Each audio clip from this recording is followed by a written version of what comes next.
ನಮಸ್ಕಾರ ಎಲ್ಲ ನನ್ನ ರೈತ ಬಾಂಧವರಿಗೆ. ಇವತ್ತು ಅರಬಾವಿ ಮತಕ್ಷೇತ್ರದ ಮೂಡಲಗಿ ತಾಲೂಕಿನ ಗುರ್ಲಾಪುರದಲ್ಲಿ 50,000ಕ್ಕಿಂತ ಹೆಚ್ಚಿನ ಒಂದು ರೈತರನ್ನು ಕೂಡಿಸಿಕೊಂಡು ಬೃಹತ್ ಪ್ರತಿಭಟನೆ ನೀಡ್ತಾ ಇದೆ. ಇದು ಇವತ್ತಿನ ಪ್ರತಿಭಟನೆ ಅಲ್ಲ, ಕಳೆದ 4 ದಿನಗಳಿಂದ ಸತತ ಒಂದು 50,000ಕ್ಕಿಂತ ಹೆಚ್ಚಿನ ರೈತರು ಕೂಡಿಕೊಂಡು ಪ್ರತಿಭಟನೆಯನ್ನು ಮಾಡಿಸ್ತಾ ಇದ್ರು ಸಹಿತ ಈ ಭಾಗದ ಶಾಸಕರು, ಬೆಳಗಾವಿ ಜಿಲ್ಲೆಯ ಉಸ್ತುವಾರಿ ಸಚಿವರು ಯಾರೂ ಕೂಡ ಇತ್ತ ಕಡೆ ಸುಳ್ತಾ ಇಲ್ಲ. ಯಾಕಪ್ಪ ಅಂತಂದ್ರೆ ಅವರ ಒಡೆತನದಲ್ಲೇ ಸಕ್ಕರೆ ಕಾರ್ಖಾನೆಗಳಿದ್ದು ಇಲ್ಲಿ ಏನಾರು ನಾವು ಈ ಒಂದು ಕಾರ್ಯಕ್ರಮಕ್ಕೆ ಹಾಜರಿ ಪಟ್ಟಿದ್ದಾದ್ರೆ ರೈತರಿಗೆ ಕೇಳ್ತಕ್ಕಂಥ ಬೆಲೆಯನ್ನು ನಾವು ಕೊಡಬೇಕಾಗ್ತದೆ ಒಂದು ಉದ್ದೇಶದಿಂದ ಇವತ್ತಿನ ಉಸ್ತುವಾರಿ ಸಚಿವರು ಅರಬಾವಿ ಕ್ಷೇತ್ರದ MLA ಬರ್ತಾ ಇಲ್ಲ. ನಾ ಅರಬಾವಿ ಕ್ಷೇತ್ರದ MLA ಅವರಿಗೆ ಒಂದು ಪ್ರಶ್ನೆ ಮಾಡಕ್ಕೆ ಇಷ್ಟಪಡ್ತೀನಿ. ಯಾವುದಾದ್ರೂ ಒಂದು ವಿಷಯ ಬಂದ್ರೆ, ಯಾವುದಾದ್ರೂ ಒಂದು ಚುನಾವಣೆ ಬಂದ್ರೆ ಅದ್ರೊಳಗೆ ಎಲ್ಲರಿಗಿಂತ ಮುಂಚಿತವಾಗಿ ತಾವು ಬಂದು ನಿಂತು ನಾ ಇಷ್ಟು ಸೀಟ್ ಗೆಲ್ತೀನಿ, ಇಂಥವ್ರನ್ನ ಅಧ್ಯಕ್ಷ ಮಾಡ್ತೀನಿ, ಈ ಗಾಡಿ ಮ್ಯಾಗ ಖರ್ಚು ಹಾಕ್ತೀನಿ ಅಂತೇಳಿ ಬಹಿರಂಗವಾಗಿ ಹೇಳ್ತೀರಿ. ನಿಮಗೆ ಏನಾದ್ರು ರೈತರ ಮ್ಯಾಗ ಕಾಳಜಿ ಇದ್ರೆ, ರೈತರ ಹಿತಾಸಕ್ತಿ ಕಾಯೋರು ಇದ್ರೆ, ನಿಜವಾಗ್ಲೂ ನೀವು ಅರಬಾವಿ ಕ್ಷೇತ್ರ ಶಾಸಕರು ನಿಜವಾಗೂ ಆಗಿದ್ರೆ ಇವತ್ತಿನ ಗುರ್ಲಾಪುರ ಗ್ರಾಮಕ್ಕೆ ಬಂದ ನನ್ನ ಘಟಪೂರ್ವ ಸಕ್ಕರೆ ಫ್ಯಾಕ್ಟರಿಯಿಂದ 3,500 ರೂಪಾಯಿ ಕೊಡ್ತೀನಿ ಅಂತೇಳಿ ಇದೇ ಗುರ್ಲಾಪುರ IB ಮ್ಯಾಗ ಬರ್ದು ಹೋಗ್ರಿ, ನಿಮ್ಮ ತಾಕತ್ತು ಗೊತ್ತಾಗ್ತದ. ಅದನ್ನ ಬಿಟ್ಟು ಸಂಬಂಧ ಇಲ್ಲದ ತಾಲೂಕಿಗೆ ಹೋಗಿ ನನ್ನ ಆಸ್ತಿ ಮಾರಿ ರೈತರಿಗೆ ನಾ ಇಲ್ಲಿ ಅನುಕೂಲ ಮಾಡಿ ಕೊಡ್ತೇನೆ ಹೇಳ್ತಾರಲ್ಲ, ಅದೇ ನಿಮ್ಮ ಆಸ್ತಿ ಮಾರಿ ಇಲ್ಲಿ ಅರಬಾವಿ ಕ್ಷೇತ್ರದ ಮೂಡಲಗಿ ತಾಲೂಕಿನ ಜನರಿಗೆ ಮಾಡ್ಲಾ ಸಹಾಯ ಸಹಕಾರ. 3,500 ಕೇಳ್ತಾರೋ 4,000 ಕೊಡ್ರಿ, ನಿಮ್ಮ ಆಸ್ತಿ ಮಾರಿ ಕೊಡ್ರಿ, ರೈತರಿಗೆ ಅನುಕೂಲ ಆಗಲಿ. ಅದನ್ನ ಇದೆಲ್ಲ ಡಾಂಬಿಕ ಮಾತು ಬಿಟ್ಟ ನಿಮ್ಮ ಕ್ಷೇತ್ರದ ಒಂದು ರಾಷ್ಟ್ರೀಯ ಹೆದ್ದಾರಿಯನ್ನು ತಡೆದ 50,000ಕ್ಕಿಂತಲೂ ಹೆಚ್ಚಿನ ರೈತರು ಪ್ರತಿಭಟನೆ ಮಾಡ್ತಾರೋ. ಕಳೆದ 4 ದಿನ ಆದ್ರೂ ಸಹಿತ ನೀವು ಒಂದು ಕ್ಷೇತ್ರದಲ್ಲಿ ಕಾಲಿಟ್ಟಿಲ್ಲ ಅಂದ್ರೆ ನಿಮ್ಮ ನೈತಿಕತೆ ಬದ್ಧತೆ ಈ ಕ್ಷೇತ್ರದ ಜನರಿಗೆ ಗೊತ್ತಾಗ್ತದ. ಅದೇ ರೀತಿಯಾಗಿ ಉಸ್ತುವಾರಿ ಸಚಿವರಿಗೆ ಒಂದು ಪ್ರಶ್ನೆ ಮಾಡ್ತೀನಿ. ಬೆಳಗಾವಿ ಜಿಲ್ಲಾದಾಗ ನಿಮ್ಮನೆ 2 ಕಾರ್ಖಾನೆ ಅದಾವ, ಉಸ್ತುವಾರಿ ಸಚಿವರು ಇದ್ರಿ, ಮತ್ತೇನೋ ಬೇರೆ ಹೆಚ್ಚಿನ ಕನಸು ಕಾಣತ್ತೀರಿ, ನಾ ಅದಾಗಬೇಕು ಇದಾಗಬೇಕಂತೇಳಿ ಮತ್ತೆ ನಿಮ್ಮ ಒಂದು ಫ್ಯಾಕ್ಟ್ರಿ ಸ್ಲೋಗನ್ ಹಾಕ್ತೀರಿ, ರೈತರೊಂದಿಗೆ ನಾವು ಬೆಳೆಯುತ್ತೇಳಿ. ನೀವೇನು ರೈತರೊಂದಿಗೆ ಬೆಳೆತಿಲ್ಲ, ರೈತರನ್ನು ತುಳಿದು ಬೆಳೆಯುತ್ತೀರಿ ನೀವು. ಅದನ್ನು ವಿಚಾರ ಮಾಡಬೇಕು. ಈ ಒಂದು ಕ್ಷೇತ್ರದ ಶಾಸಕರು ಹಾಗೂ ಉಸ್ತುವಾರಿ ಮಂತ್ರಿ, ಇನ್ನೊಬ್ಬರು ಮಂತ್ರಿ ಲಕ್ಷ್ಮೀ ಹೆಬ್ಬಾಳ್ಕರ್, ನೀವೇನು ಕಮ್ಮಿ ಇಲ್ರಿ. ಶರಗೋಟಿ ಕಿಶನ್ದಾಗ ಇಲ್ಲಿ ಓಟ್ ಹಾಕ್ಸ್ಕೊಂಡ್ರಿ, NPO ಇಲೆಕ್ಷನ್ದಾಗ ಓಟ್ ತೊಂದ್ರಿ, MLC ಇಲೆಕ್ಷನ್ದಾಗ ಓಟ್ ತೊಂದ್ರಿ, ಮಾನ್ಯ DCC ಒಳಗೆ ಏನು ಮಾಡ್ರಿ ಎಲ್ಲರೂ ನೋಡ್ಯಾರ. ರಾಜಕೀಯ ಮಾಡೋದು ಬಿಡ್ರಿ, ಏನು ಪ್ರತಿಭಟನೆ ಮಾಡತ್ತಾರ ರೈತರ ಆ ಒಂದು ಸ್ಥಳಕ್ಕೆ ಬರ್ರಿ. ನಿಮ್ಮದೇ ಸ್ವಂತ ಫ್ಯಾಕ್ಟ್ರಿ ಐತ, ನಿಮ್ಮ ಸಹೋದರ ಒಬ್ಬರು ಮಾನ್ಯ ರಾಣಿ ಸುಗರ್ ಸಹಿತ ಅಧ್ಯಕ್ಷ ಆಗ್ಯಾರ. ನೀವು ಬಂದ್ ಸಹಿತ ರೈತರು ಏನು ಕೇಳ್ತಾರ 3,500 ರೂಪಾಯಿ ರೇಟ್ ಕೊಡ್ರಿ. ಏನ್ ನಿಮ್ಮ ಬಿಡಿಯೋದಕ್ಕೆ ಕೇಳ್ತಲ್ಲ. ರೈತರು 15 ತಿಂಗಳು ಬೆಳೆದು ಕಷ್ಟಪಟ್ಟು ಬೆಳೆದಿರ್ತಕ್ಕಂಥ ಬೆಲೆಗೆ ಯೋಗ್ಯ ಬೆಲೆ ಕೊಟ್ರ ನಾವು ನಮ್ಮ ಮಕ್ಕಳು ನಮ್ಮ ಕುಟುಂಬದೊಂದಿಗೆ ಉತ್ತಮ ಜೀವನ ನಡೆಸ್ತೀವಿ, ನಮಗೂ ಒಳ್ಳೆಯ ಸಹಕಾರ ಕೊಡ್ರಿ ರೈತರು ಕೇಳ್ತಾರ. ಅದ ಮಹಾರಾಷ್ಟ್ರದಾಗ 3,500 ರೂಪಾಯಿ ಕೊಟ್ಟು ಕಬ್ಬು ಹೇಳ್ತಾರ, ನಿಮಗೆ ಕೊಟ್ಟು ಒಯ್ಯಕ್ಕೆ ಆಗ್ತಾ ಇಲ್ಲ ಅಂದ್ರೆ ಏನು ಉದ್ದೇಶ? ಯಾಕ ಈ ಜಿಲ್ಲಾ ರೈತರು ಉದ್ಧಾರ ಆಗ್ಬಾರ್ದು ಅನ್ನೋದು ಹಠ ಐತೆ ನಿಮಗೆ. ಅದಕ್ಕೋಸ್ಕರ ಒಂದು ವಿನಂತಿ ಮಾಡ್ತೀನಿ, ಬೆಳಗಾವಿ ಜಿಲ್ಲಾದಾಗ ಏನು 28, 29 ಕಾರ್ಖಾನೆ ಅದಾವ. ಎಲ್ಲಾ ಕಾರ್ಖಾನೆಗಳು ಇವತ್ತಿಂದ ಏನಪ್ಪಾ ಅಂದ್ರ MLA ಅವರ ಶಾಸಕರ ಕಾರ್ಖಾನೆಗಳು ಅದಾವ, ಸಚಿವರ ಕಾರ್ಖಾನೆಗಳು ಅದಾವ. ಇವರ ಮಂಡತನ ಬಿಡಬೇಕು. ನೀವು ಬಂದು ಇಲ್ಲಿ ರೇಟ್ ಘೋಷಣೆ ಮಾಡಬೇಕು. ಬಿಡದೆ ಹೋದಲ್ಲಿ ಬರುವ ದಿನಮಾನಗಳಲ್ಲಿ ಬೆಳಗಾವಿ ಜಿಲ್ಲಾದಾಗ ಯಾರ್ಯಾರು ಫ್ಯಾಕ್ಟರಿ ಮಾಲಕರಿದ್ರೆ ಅಡ್ಡಾಡೋ ಕಠಿಣ ಆಗ್ತದ. ಪ್ರತಿಯೊಂದು ನಿಮ್ಮ ಕ್ಷೇತ್ರದಾಗ ರೈತರದಾರ, ರೈತರಿಗೆ ಜಾಗೃತ ಆಗತ್ತಾರ.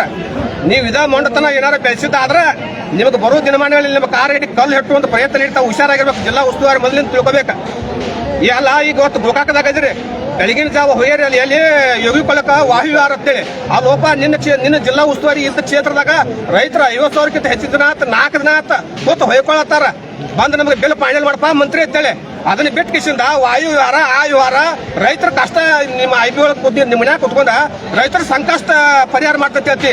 ಅಲ್ಲಿ ಕೂತ ಮಾಡೋದೈತೆ ಬಾ ಇಲ್ಲಿ ವೇದಿಕೆ ಹತ್ತ, ಇಲ್ಲಿ ವೇದಿಕೆ ಹಚ್ಕಿಸಿಂದ ರೈತರ ಸಮಸ್ಯೆ ಏನೈತೆ ಕೇಳು.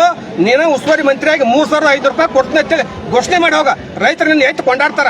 ಅದನ್ನ ಬಿಟ್ಟ ಈ ಚಿಲ್ಲರ ರಾಜಕೀಯ ಮಾಡೋದು ಬಿಟ್ಟು ಕಿಸಿಂದ ರೈತರ ಹಿತ ಕಾಪಾಡಿ. ಬೆಳಗಾವಿ ಜಿಲ್ಲಾದಾಗ ಎಷ್ಟು ಮಂತ್ರಿಗಳಿದಾರೆ, ಎಷ್ಟು ಜನ MLA ಹೋದಾರೆ, ಎಲ್ಲರೂ ನಿಮ್ಮದಾವ.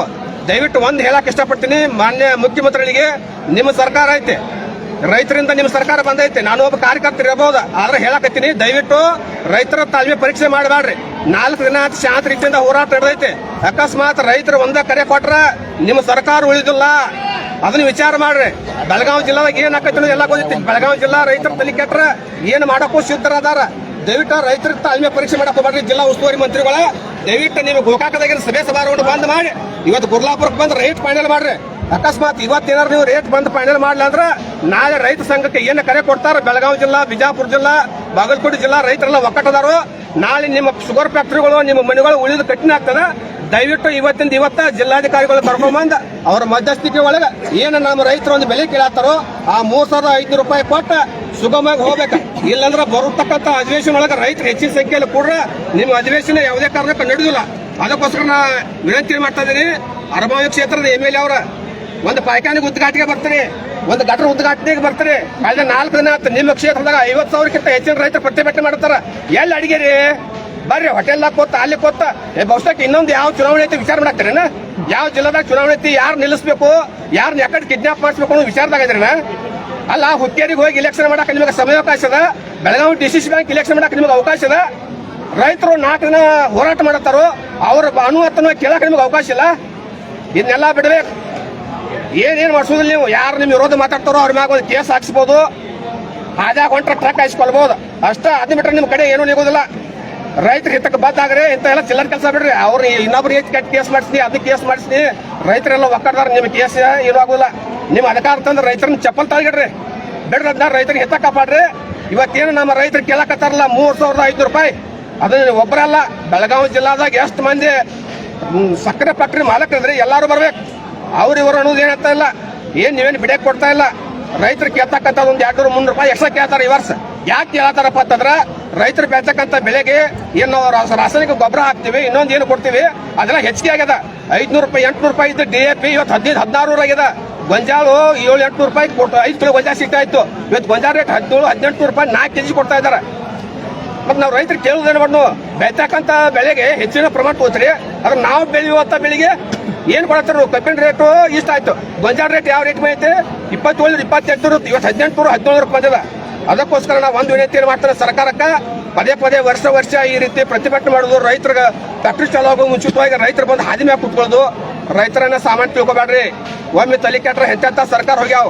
ನಿಮ್ಮ ಸರ್ಕಾರ ಏನು ಬಾದಲು ಹೋಗುದಿಲ್ಲ. ಸಿದ್ದರಾಮಯ್ಯನವರೇ ದಯವಿಟ್ಟು ನಿಮ್ಮ ಉಸ್ತುವಾರಿ ಮಂತ್ರಿಗೆ ಹೇಳಿ, ಏನು ಜಿಲ್ಲಾದಾಗ ಆಜುಬಾಜು 3 ಜಿಲ್ಲಾದಾಗ ಏನ್ದಾವ ನಿಮ್ಮ ಶಾಸಕರು ಜಾಸ್ತಿ ಇದಾರೋ, ನಿಮ್ಮ ಶಾಸಕರನ್ನ ಕಾರ್ಖಾನೆಗಳು ಬಾದಾವ.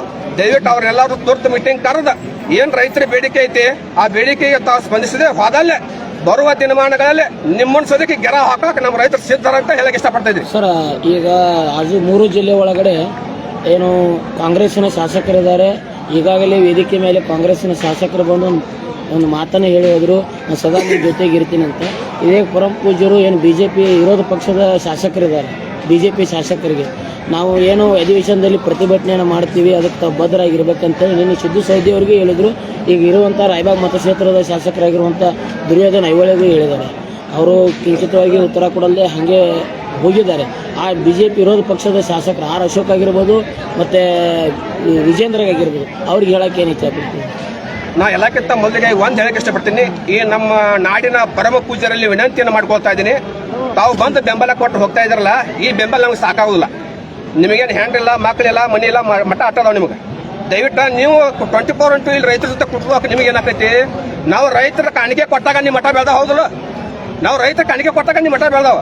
ಅದಕ್ಕೋಸ್ಕರ ನೀವು ರೈತರೊಂದಿಗೆ 24 ತಾಸು ಕುಂಡ್ರಿ, ನೀವು ಇನ್ನಷ್ಟು ಕೂತ್ರ ನಮ್ಗೆ ಇನ್ನಷ್ಟು ಬಲ ಬರ್ತದ. ನೀವು ಬಂದು ಭಾಷಣ ಮಾಡಿ ನಿಮ್ಗೆ ಬೆಂಬಲ ಅದ, ನಾ ಆಶೀರ್ವಾದ ಮಾಡ್ತೀವಿ ಅಂದ್ರೆ ಆಗೋದಿಲ್ಲ. ದಯವಿಟ್ಟು ಪರಮ ಪೂಜ್ಯರು ಈ ವೇದಿಕೆ ಹಚ್ಚಿರಿ, ನೀವು ನಮಗೆ ನ್ಯಾಯಯುತ ಬೆಲೆ ಸಿಗುತ್ತಾಗ ಇಲ್ಲಿ ಇರ್ಬೇಕಂತ ಹೇಳ್ತೀನಿ. ಅದೇ ಶಾಸಕರಿಗೆ ಏನು ಬಂದು ಹೊಂಟಾರಲ್ಲ, ಆ ಯಾವ ಶಾಸಕರು ಫ್ಯಾಕ್ಟ್ರಿಗಳು ಇಲ್ಲ, ಬೆಂಬಲ ಏನು ಕೊಡತ್ತಾರಲ್ಲ ಶಾಸಕರ. ನಿನ್ನ ಸಿದ್ದು ಸೌದಿ ಅವ್ರು ಬಂದ್ರು, MP ಗದ್ದಿಗೌಡರು ಅವ್ರು ಬಂದ್ರು, ಕನ್ನಡ ಈರಣ್ಣ ಅವ್ರು ಬಂದ್ರು, ವಿಶ್ವನಾಥ್ ಪಾಟೀಲ್ ಬಂದ್ರು, ದುರ್ಯೋಧನ ಐಹೊಳೆ ಬಂದ್ರು, ಮಹೇಶ್ ತಮ್ಮಣ್ಣ ಅವ್ರು ಬಂದ್ರು. ಇವ್ರು ಯಾರು ಕಾರ್ಖಾನೆಗಳಿಲ್ಲ, ಕಾರ್ಖಾನೆ ಇದ್ದವ್ರು ಯಾರು ಬರ್ತಾ ಇಲ್ಲ. ಇವ್ರೇನು ಬೆಂಬಲ ಕೊಡ್ತಾ ಇದಾರಲ್ಲ, ಇವರು ಬೆಂಬಲ ಕೊಟ್ಟು ಈ ಸ್ಟೇಜ್ ಮ್ಯಾಗ ಕುಂಡಿರ್ಬೇಕು. ಬರೋದು 4 ಮಾತಾಡೋದು 4 ಪೇಪರ್ದಾಗ ಬರ್ತದ, ಸೋಷಿಯಲ್ ಮೀಡಿಯಾ ಹೋಗ್ತದ ಅಂತ ಹೇಳಿ ಹೋದ್ರೆ ನಮಗೆ ನ್ಯಾಯ ಸಿಗುದಿಲ್ಲ. ನೀವು ರೈತರೊಂದಿಗೆ ನಿಮ್ಮ ಕ್ಷೇತ್ರದ ಜನನ ಇಲ್ಲಾರ, ಅವ್ರ ಜೊತೆಗೆ ನೀವು ಭದ್ರ ಗಟ್ಟಿಯಾಗಿ ಕೂತ್ರ ಸರ್ಕಾರ ಇವತ್ತು ಆಲಿಸಿ ಮಾಡ್ತದ. ಅದನ್ನ ಇವ್ರು ಮಾಡ್ತಾ ಇಲ್ಲ. ಸರ್, ನಾನು ಕೇಳ್ತಾ ಇರೋದು ಕ್ವಶನ್ ಬೇರೆ, ನೀವು ಹೇಳ್ತಾ ಇರೋದು ನಾನೇನು ಹೇಳ್ತಾ ಇದ್ದೀನಿ. ಅಧಿವೇಶನ ಬರುವ ಸಂದರ್ಭದಲ್ಲಿ ಶಶಿಕಾಂತ್ ಗುರೂಜಿ ಅವರು 3 ಶಾಸಕರಿಗೆ, ಇಲ್ಲಿರುವಂಥ BJP ವಿರೋಧ ಶಾಸಕರು ಇರ್ಬೋದು, ಫ್ಯಾಕ್ಟ್ರಿ ಇರುವಂಥ ಶಾಸಕರಿಗೆ ಏನು ಹೇಳ್ತಾ ಇದ್ದಾರೆ ಅಂತಂದರೆ, ನಾವು ಅಧಿವೇಶನದಲ್ಲಿ ಒಂದು ಡೇಟನ್ನು ಫಿಕ್ಸ್ ಮಾಡ್ತೀವಿ. ಲಕ್ಷಾಂತರ ಜನ ರೈತರು ನಾವು ಸುವರ್ಣಸೌಧಕ್ಕೆ ಮುತ್ತಿಗೆ ಹಾಕೋರಿದ್ದೀವಿ. ಆ ಮುತ್ತಿಗೆ ಹಾಕುವ ಸಂದರ್ಭದಲ್ಲಿ ತಾವು ಬೆಂಬಲನ ಕೊಡ್ತೀವಿ, ಬೆಂಬಲ ಕೊಡ್ತೀವಿ ಅಂತ ಹೇಳಿ ಹೋಗ್ತಾ ಇದ್ದಾರೆ. 2ನೇ ಹಂತದ ಚಳವಳಿಗೆ ತಾವು ಅವ್ರ ಬೆಂಬಲನ ಕೊಡ್ತೀವಿ, ಅದಕ್ಕೆ ಕಿಂಚಿತವಾಗಿ ಉತ್ತರ ಕೊಡಲ್ದೆ ಹಾಗೆ ಹೋಗಿದ್ದಾರೆ. ಮೀಡಿಯಾ ಅವ್ರ ಪ್ರಶ್ನೆ ಕೇಳಿದ್ರು, ಅದಕ್ಕೆ ನಕಾರ ಮಾಡಿ ಅದಕ್ಕೆ ಬೈಟ್ ಕೊಡಲ್ದೆ ಹೋಗಿದ್ದಾರೆ. ಆ ಶಾಸಕರಿಗೆ ಏನು ಹೇಳಕ್ಕೆ ಇಚ್ಛೆ? ಸರ್, ಇನ್ನೊಂದು ಏನಪ್ಪಾ ಅಂತಂದ್ರೆ ಎಲ್ಲ ಅಡ್ಜಸ್ಟ್ಮೆಂಟ್ ರಾಜಕಾರಣಿಗಳು ಇಲ್ಲಿ BJP, ಕಾಂಗ್ರೆಸ್, JDS ಎಲ್ಲ ಅಡ್ಜಸ್ಟ್ಮೆಂಟ್ ರಾಜಕಾರಣಿಗಳು ಇದಾರೆ. ಅಕಸ್ಮಾತ್ ಇಲ್ಲಿ ಏನಾರ ಆ ಶಾಸಕ ಇಲ್ಲಿ ಬಹಿರಂಗ ನಾವು ಬೆಂಬಲ ಕೊಡ್ತೀನಿ, ಮಾಡ್ತೀನಿ, ನಿಮ್ಮ ರೈತರೊಂದಿಗೆ ನಾ ಇರ್ತೇನೆ ಅಂತ ಹೇಳಿದ್ರೆ ಅಲ್ಲಿ ಅವ್ರಿಗೆ ರಾಜ್ಯಾಧ್ಯಕ್ಷ ಇರ್ತಾರೆ, ಪಕ್ಷದ ರಾಜ್ಯಾಧ್ಯಕ್ಷ. ಯಾರು ಕೇಳಿ ಕೊಟ್ಟಪ್ಪ ಹೋಗಂಗ್ರಿ ಒಬ್ಬ ಕೊಂಡ್ರಂಗ ಅಂತೇಳಿ ಇವ್ರಿಗೆ ಹಿನ್ನಡೆ ಬರ್ತಾವ. ಆ ಒಂದು ಕಾರಣಕ್ಕೆ ಇವ್ರು ಬಹಿರಂಗ ಹೇಳ್ತಾರಲ್ಲ. ನಿಮ್ಮ ಸಹಿತ ಕನ್ನಡ ಈರಣ್ಣ ಅವರಿಗೆ, ವಿಶ್ವನಾಥ್ ಪಾಟೀಲ್ ಅವರಿಗೆ, ಗದ್ದಿಗೌಡರಿಗೆ ಇದು ಕ್ವಶನ್ ಮಾಡಿದ್ರು. ಅವಾಗ ಅವ್ರು ಉತ್ತರ ಕೊಟ್ಟರು. ಏನಪ್ಪಾ ಅಂದ್ರೆ ಸಮರ್ಪಕ ಉತ್ತರ ಇಲ್ಲ ಯಾರಿಂದನು. ಹಾರಿಕೆ ಹೋಗ್ತಾರೆ ನಾವು ಬೆಂಬಲ ಕೊಡ್ತೀವಿ ಮಾಡ್ತೀವಿ. ಯಾಕಪ್ಪ ಅಂತಂದ್ರೆ ಇವ್ರದೇ ಆದಂತ ಒಂದು ವರಿಷ್ಠ ಇರ್ತಾರ, ಇವ್ರದೇ ಆದಂತ ರಾಜ್ಯಾಧ್ಯಕ್ಷರು ಇರ್ತಾರ, ಇವ್ರ ಮ್ಯಾಗ ಒತ್ತಡ ಹಾಕ್ತಾರೆ, ನೀವು ಯಾರು ಕೇಳಿ ಕೊಡ್ತೀರಿ ಅಂತೇಳಿ. ಸರ್ ರಾಜ್ಯಾಧ್ಯಕ್ಷರು ಇರ್ತಾರ್ರಿ, ಮತ ಹಾಕೋರು ರೈತರಿಗೆ ಯಾಕೆ ಬೆಂಬಲ ಕೊಡಲ್ಲ? ಅವ್ರು ಅಡ್ಜಸ್ಟ್ಮೆಂಟ್ ಮಾಡ್ಕೋತಾರೆ ಅಂತ ಹೇಳಿದ್ರಿ. ಅವ್ರು ಅಡ್ಜಸ್ಟ್ಮೆಂಟ್ ಮಾಡ್ಕೋತಾರೆ ಪೈಲಟ್ದಾಗ ಎಲ್ಲರಿಗೂ ಗೊತ್ತದ, ನಿಮ್ಗೆ ರೈತರಿಗೆ ಗೊತ್ತದ ಅಂತ ನಮ್ಗೆ ಗೊತ್ತಿಲ್ಲ. ಆದರೆ ಒಂದು ಕ್ವಶನ್ ಇದೆ, ಅವರು ಓಟ್ ಕೇಳಲಿಕ್ಕೆ ರಾಜ್ಯಾಧ್ಯಕ್ಷರು ಬಂದು ಕೇಳಿ ಹೋಗೋದಲ್ಲ ರೈತರ ಹತ್ರ, ಅವರೇ ಸ್ವತಃ ಬಂದು ಕೇಳ್ತಾರೆ. ಯಾಕೆ ರೈತರಿಗೆ ಬೆಂಬಲ ಕೊಡ್ಲಿಕ್ಕೆ ಇಲ್ಲಿ ಉತ್ತರ ಕೊಡ್ಲಿಕ್ಕೆ ಆಗಲ್ಲ? ಅವ್ರು ಮೊದಲು ಅವ್ರು ಕೇಳೋಕ್ಕಿಂತ ಮೊದಲು ನಾವು ರೈತರ ಶರಣರ ಆಗ್ಬೇಕು.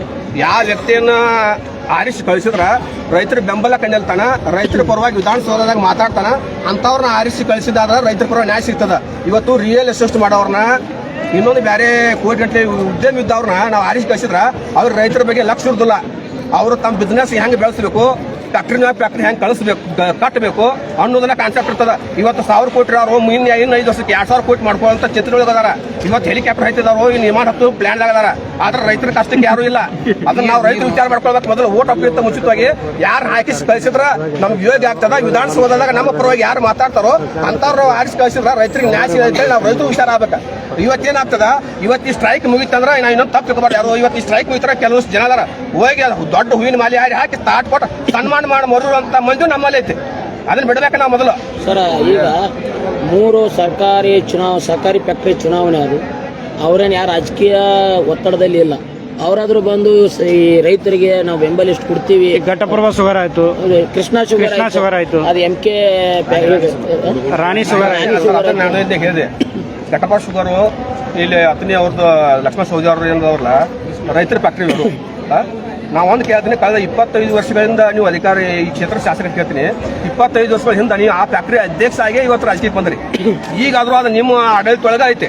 ಅದಕ್ಕೆ ನಾ ಶಾಸಕರಿಗೆ ಆಗ್ರಹ ಮಾಡ್ತೀನಿ, ನೀವ ಈ ಒಂದು ವೇದಿಕೆಗೆ ಬಂದು 3500 ರೂಪಾಯಿ ಕೊಡ್ತೀನಿ ನನ್ನ ಘಟಪ್ರಭಾ ಸಕ್ಕರೆ ಫ್ಯಾಕ್ಟ್ರಿ ಐತಿ ಅಂತೇಳಿ ಘೋಷಣೆ ಮಾಡಿ ಇದು IB ಮ್ಯಾಗ ಖರ್ಚು ಹಾಕೋರಿ. ಅವನೇ ಹೇಳಿದ್ನ, ಬೇರೆ ಎಲ್ಲೆಲ್ಲೋ ಖರ್ಚು ಹಾಕ್ಲಿ ಇರ್ತಾರೆ, ಅವ್ರು ಅಧ್ಯಕ್ಷ ಮಾಡಿ ಇವ್ರು ಅಧ್ಯಕ್ಷ ಮಾಡ್ತಿರ್ತೈತೆ. ರೈತರ ಪರವಾಗಿ ನಿಜವಾದ ಕಾಳಜಿ ಇದ್ರೆ ಇಲ್ಲಿ ಬರ್ರಿ. ಲಕ್ಷ್ಮಣ್ ಸವದಿ ಅವರಿಗೆ ಹೇಳ್ತಾನ, ನಾ ಅಷ್ಟು ವರ್ಷದಿಂದ ರಾಜಕೀಯ ಮಾಡ್ಕೊಂಡ್ಬಂದಿನಿ, ಅದನ್ನ ಡೆವಲಪ್ಮೆಂಟ್ ಮಾಡಿ ಇದನ್ನ ಡೆವಲಪ್ಮೆಂಟ್ ಮಾಡಿದೆ. ಬರ್ರಿ ಇವತ್ತು ನಿಮ್ಮ ಜಿಲ್ಲಾದಾಗ ಇವತ್ತು ರೈತರು ಸ್ಟ್ರೈಕ್ ಮಾಡ್ತಾರ. ಬರ್ರಿ ನೀವು ಚುನಾವಣೆ ಗೆದ್ದಲೈತೆ ಅಲ್ಲೇ ಕೊಡ್ಬೇಡ್ರಿ. ನಿಜವಾಗಿ ನಿಮ್ಮ ರೈತರಿಗೆ ಕಾಳಜಿ ಇತ್ತಂದ್ರ, ರೈತರ ಕಾಪಾಡೋರಿದ್ರ ಇವತ್ತು ಇದೇ ವೇದಿಕೆ ಆಯ್ತು 3500 ರೂಪಾಯಿ ಘೋಷಣೆ ಮಾಡ್ರಿ. ರೈತರು ನಿಮ್ಮನ್ನ ಎತ್ತು ಕೊಂಡಾಡ್ತಾರ ಅಂತ ಹೇಳಕ್ ಇಷ್ಟಪಡ್ತೇನೆ. ಸರ್ ಈ ಕಡೆ ಲಕ್ಷ್ಮಣ ಸವದಿ ಆಗಿರ್ಬೋದು, ಈ ಕಡೆ ಸತೀಶ್ ಜಾರಕಿಹೊಳಿ ಅವರಾಗಿರ್ಬೋದು, ಈ ಕಡೆ ರಮೇಶ್ ಕತ್ತಿ ಅವರಾಗಿರ್ಬೋದು, ಆ ಕಡೆ ರಮೇಶ್ ಜಾರಕಿಹೊಳಿ ಆಗಿರ್ಬೋದು, ಇವರು ಫ್ಯಾಕ್ಟ್ರಿಯನ್ನು ತಮ್ಮ ವಶಪಡಿಸೋಕ್ಕೋಸ್ಕರನೇ ಒಂದು ಪ್ರತಿಷ್ಠವಾದಂಥ ಒಂದು ಬೀದಿ ಓಣಿ ಅಡ್ಡಾಡಿ ರೈತರ ಕಾಲನ್ನು ಹಿಡಿದವರು. ನಮ್ಮ ಮತ ಹಾಕಿ ನಾವು ನಿಮ್ಗೆ ಉದ್ಧಾರ ಮಾಡ್ತೀವಿ ಅಂತ ಅಲ್ಲಿ ಕಚ್ಚಾಡೋ ಬದಲಿ ರೈತರಿಗೆ ಬಂದು ಒಂದು ಭರವಸೆ ಕೊಡಬೇಕಾಗಿತ್ತು. ಸರ್ ಏನಾಗ್ತಾರಪ್ಪ ಅಂದ್ರೆ ಎಲ್ಲ ಅಧಿಕಾರಕ್ಕಾಗ್ರಿ, ಎಲ್ಲ ಅಧಿಕಾರ ನನ್ನ ಮನೆ ಬಾಗಲ್ದಾಗ ಇರಬೇಕು. ಇನ್ನೊಬ್ರಿಗೆ ಸೆಕೆಂಡ್ ದರ್ಜೆ ಯಾರೂ ಲೀಡರ್ಶಿಪ್ ಆಗಬಾರ್ದು. ಇವತ್ತಿಂದ ಏನಾಗ್ತಾ ಇದ್ರೆ MLA MP MLC DCC bank ಎಲ್ಲ ಅವ್ರ ಮನ್ಯಾಗ ಆಗ್ಬೇಕು. ಬರುವಂತ ದಿನಮಾನಗಳಲ್ಲಿ SDMCಗೂ ನಿಲ್ಲಾಕಿ ಹೆಸುವುದಿಲ್ಲ ಈಗಿನ ಜನಪ್ರತಿನಿಧಿಗಳು. ಆ ಲೆವೆಲ್ ಏನಾರ ಅವ್ರು ಇನ್ನು ಎಷ್ಟು ನಿಮಿಷ ಬಿಡುದಿಲ್ಲ.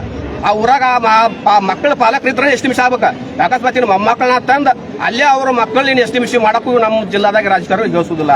ಅದಕ್ಕೋಸ್ಕರ ರೈತ ಬಂದ್ರಲ್ಲಿ ಒಂದು ವಿನಂತಿಯನ್ನು ಮಾಡ್ತಾ ಇದ್ದೀನಿ, ದಯವಿಟ್ಟು ಜಾಗೃತರಾಗ್ರಿ. ನೀವು ಜಾಗೃತರಾದ್ರ ರಾಜ್ಯ ಉದ್ಧಾರ ಆಗ್ತದೆ, ನಮ್ಮ ಬೆಳಗಾವಿ ಜಿಲ್ಲಾ ಉದ್ಧಾರ ಆಗ್ತದೆ. ಅದಕ್ಕೋಸ್ಕರ ದಯವಿಟ್ಟು ಎಲ್ಲರೂ ಒಂದಾಗತ್ತೆ ಕೇಳ್ಕೊತಾ ಇದ್ದೀನಿ. ಘಟಪ್ರಭಾ ಫ್ಯಾಕ್ಟ್ರಿ ಹೇಳಿದ್ರಿ ನೀವು ಹೇಳ್ತಾ ಇದ್ರಿ ರೈತರನ್ನ 18 ವರ್ಷ ಇದ್ರೆ ಇವ್ರು ಸಕ್ಕರೆನ ಕೊಟ್ಟಿಲ್ಲ, ಇನ್ನು ಕಬ್ಬಿಣಿಗೆ 3 ವರ್ಷ ಕೊಡ್ತಾರೆ. ಯಾವ ಆಧಾರ ಮೇಲೆ ಹೇಳ್ತಾರೆ ಸರ್? ಇನ್ನೊಂದು ನೀಟ್ ಆದ್ರೆ ಆ ಫ್ಯಾಕ್ಟ್ರಿ ಐತಿ ಗೊತ್ತಾಗೋಲ್ಲ. ಈಗಾಗಲೇ 90% ಅದು ನಿರ್ನಾಮ ಆಗ್ಯದ. ಇನ್ನೊಂದು 10